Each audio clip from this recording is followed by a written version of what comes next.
గురుగారు, పాములు నిజంగానే పగబడతాయా? 12 ఏళ్ల వరకు పాము పగ, తాచుపాము పగ అని అనటంలో అంతరార్థం ఏంటి? ఇవన్నీ అబద్ధాలు, వాస్తవాలు కావు. సినిమాలలో ఉన్న కథలు విని పురాణాలను అంచనా వేసుకోకూడదు, సినిమా కథలు చెప్పకూడదు అని కూడా పెద్దలు అంటారు. తాచుపాము పగ 12 ఏళ్ళు, నాలో రగిలే పగ 100 ఏండ్లు, కోడినాగు, ఇలాంటి కథలలో వచ్చేటటువంటి ఇలాంటి సినిమా పాటలు విని మనమంతా కూడా ఆవేశపడిపోతూ ఉంటాం. పాములు పగ పట్టవు, పాములకు చెవులు లేవు. లేవా అంటే లేవని కాదు, అంతర్గతంగా పొరల లోపల పాము శరీరం చిన్న చిన్న కండలతో ఉంటుంది. కదులుతూ ఉంటే మనం కూడా నడిచామా, మన పాదాల కదలిక కారణంగా ఏర్పడే అలజడి భూమి మీద ఏర్పడడంతో అదే భూమి మీద సంచారం చేసేటటువంటి ఆ సర్పానికి కూడా ఈ అలజడి వైబ్రేషన్స్ తెలిసి ఆ పాము ఉలిక్కి పడుతుంది, పడగ ఎత్తి చూస్తుంది. కంటి చూపులో ఉండేటటువంటి సునిశ్చితత్వం కారణంగా శిరస్సు వంచి వేగంతో కాటు వేసే ప్రయత్నం చేస్తుంది.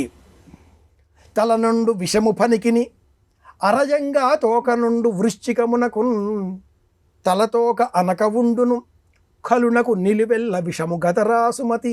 సుమతి శతకకారుడు. పాముకు మాత్రం పడగలో, సర్పంలో, కూరలలో విషం ఉంటే కలుడు దుర్మార్గుడైన వాడికి శరీరం అంతా కూడా విషం ఉంటుంది.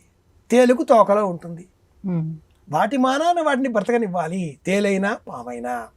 కనుక పాము పగబడుతుంది అనే మాటలు అబద్ధం. గమనిస్తే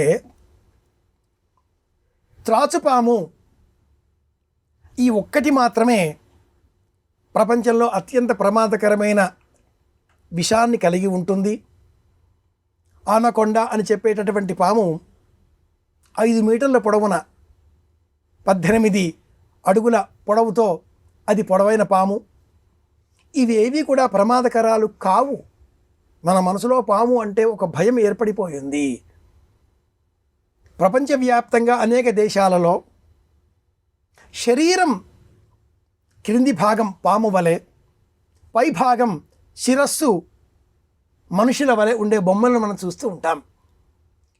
మన దేశంలో కూడా ఎక్కడెక్కడైతే శిల్పాలు ఉంటాయో, సంపదలు ఉంటాయో, నాగరాజు 5 శిరస్సులతో, నాగకన్యక ఒకే శిరస్సు, కాళీయ ఫణిమర్దనుడు కృష్ణ పరమాత్మ సమీపంలో సర్పాలన్నీ కూడా 5 పడగల పాము కాళీయుడు, నాగకన్యకలు ఒకే శిరస్సుతో, ఇలాంటి జాతుల అనేక సర్పాలు ప్రపంచవ్యాప్తంగా ఉన్నాయి.